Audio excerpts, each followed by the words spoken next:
ระเบียบยังโด password របស់ឧបករណ៍TP-Link ប្រភេទថ្មីប្រភេទ C50 ចឹងយើងចូលទៅក្នុង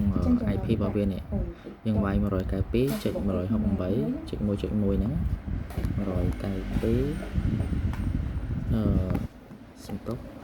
មុនដំបូងយើងចាប់ Wi-Fi វាសិនណាចឹងយើងបើក Wi-Fi វាសិនទៅយើងចាប់ Wi-Fi router ម្ដុំហ្នឹងសិនបាទចឹងចាប់ Wi-Fi វាសិនមកចឹងមុនដំបូងគឺវាអត់មាន password ទេ connect auto ហ្មងចឹងយើងចូលទៅ IP ម្ដងទៀតណាយើងវាយ 192.168.1.1 ចឹងយើងចូលទៅក្នុង IP ហ្នឹងមកបាទវាចេញជាលក្ខណៈបែបនេះចឹងយើងអាចទៅរក select មក file របស់យើងមិញហ្នឹងមកនេះយើងឃើញឈ្មោះនៅកន្លែងនេះឈ្មោះចឹងឈ្មោះយើងចង់ដូរយើងដូរកន្លែងហ្នឹងមកចឹងឥឡូវខ្ញុំដូរឲ្យខ្ញុំមួយខ្ញុំដាក់តាមគាត់ឲ្យយើងដាក់ណាចឹងខ្ញុំដាក់ចេះឲ្យគាត់តមកកន្លែងនេះវាអត់ឃើញកន្លែងយើងដាក់ password ទេអញ្ចឹងយើងត្រូវកែកន្លែងមួយចំនួន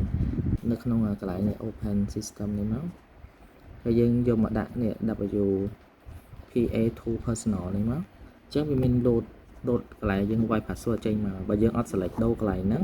គឺវាអត់មានកន្លែងយើងវាយ password ទេអញ្ចឹងកន្លែងនេះយើងឃើញ password ឡើងមកហើយយើងលុបវាចេញមកយើងដាក់ password យើងចូលដែលយើងចង់ដាក់ចឹងយើងដាក់មកបាទអញ្ចឹងយើងដាក់ឈ្មោះឲ្យហើយណា password ក៏ដាក់ឲ្យហើយដែរបន្ទាប់មកយកពាក្យ apply កន្លែងនេះមកណាបាទអញ្ចឹងវាកំពុងធ្វើការផ្លាស់ប្ដូរកន្លែងហ្នឹងណា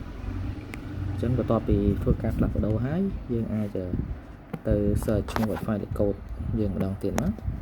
យើងអាចបិទបើក Wi-Fi របស់យើងទៅមកយើងនឹងឃើញឈ្មោះថ្មីនេះប្រាភួង 5G មិញនេះចឹងយើងវាយ password ដែលយើងដូរមិញណា212.025បាទតោះមកយើងគណិតបាទអញ្ចឹងយើងបានឈ្មោះថ្មីនិងលេខកូដថ្មីមកបាទអញ្ចឹងរបៀប set up ឈ្មោះនិង password ជាមួយ router TP-Link ហ្នឹងគឺយើងធ្វើអញ្ចឹងបាទឥឡូវ connect ជាមួយនេះគឺយើងអាចប្រើបានអរគុណ